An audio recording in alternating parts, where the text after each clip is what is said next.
नमस्कार दोस्तों, Bharat selection wing लखपड़ाबाग Barabanki के ऑफिशियल चैनल पर आप सभी का स्वागत है।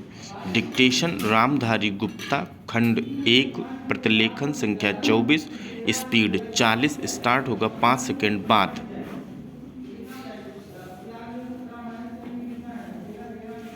महोदय, यह मानना कि उनको रोका नहीं जा सकता गलत है। इस महंगाई को रोकने के लिए कुछ विशेष कदम उठाने होंगे। कुछ विशेष काम करने होंगे। एक विशेष चीज जो इस बजट में आई है और जो घबराहट पैदा करने वाली है, यह है कि देश की पैदावार तो बढ़ रही है, देश का विकास तो हो रहा है, लेकिन इसके साथ ही साथ देश में बेकारी बढ़ रही है और ख़ास तौर पर पढ़े लिखे लोगों की बेकारी बढ़ रही है। लोगों का बेकार होना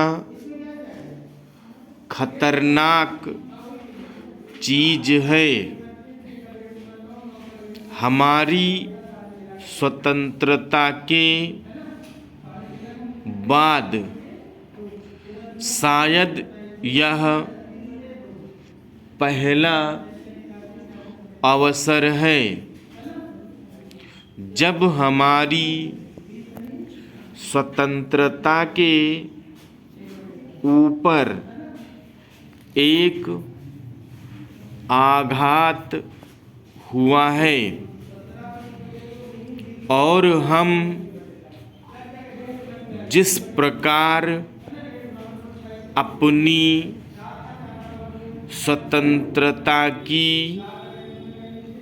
प्राप्ति के समय अपना सर्वस्व बलिदान करने के लिए तैयार थे, उसी प्रकार इस समय भी हमें तैयार होना होगा। माननीय प्रधानमंत्री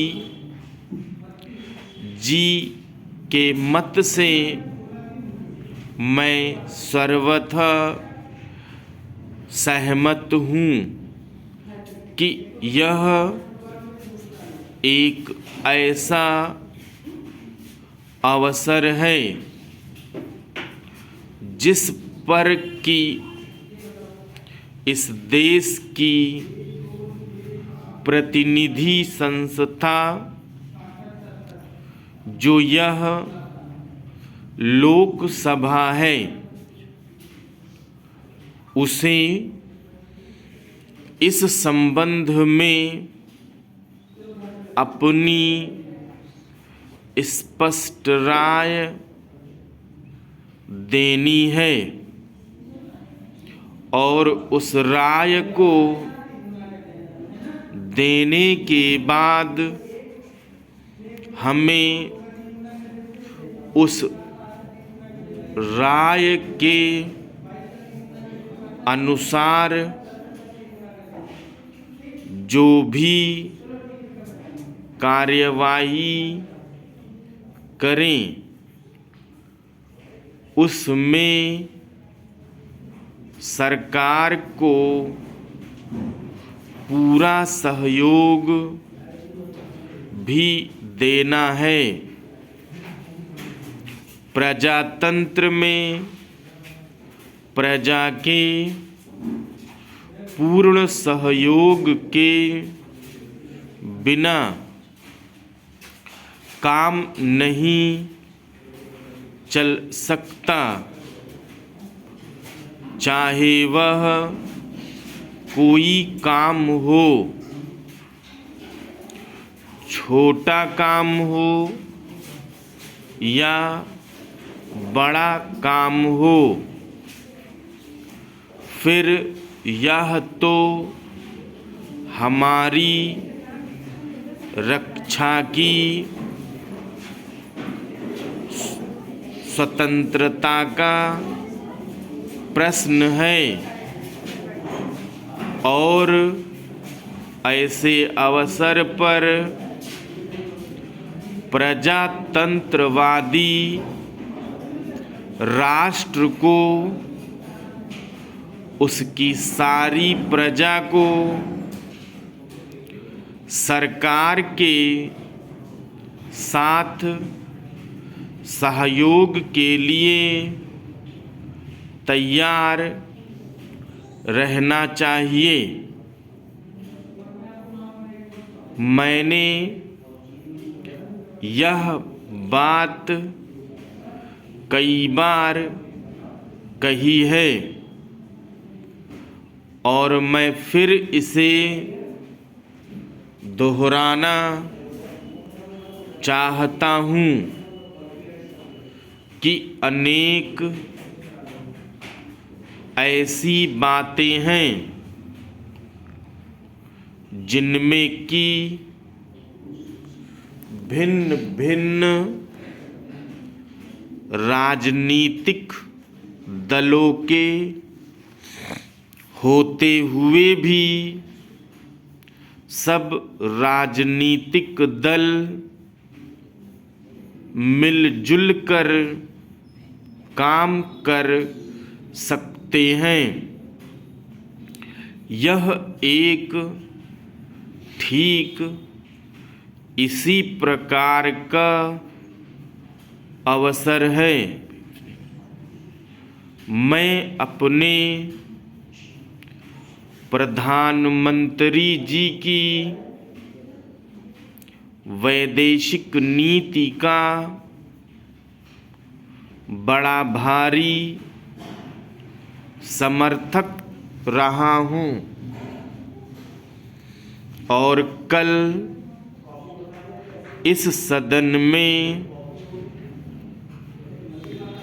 इस संबंध में जो बहस हुई उससे भी यह पूरा परिणाम निकाला जा सकता है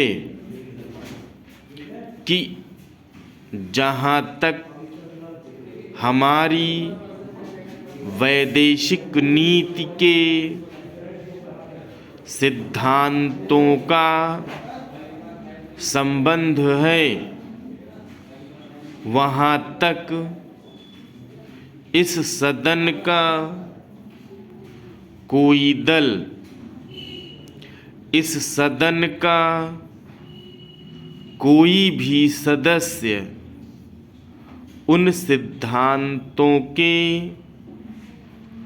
विरुद्ध नहीं है। कल मैंने बड़े ध्यान से अपने साम्यवादी दल के नेता का भाषण सुना। उन्होंने यह कहा कि मूल प्रश्न हमारी मूल नीति के समर्थन का है।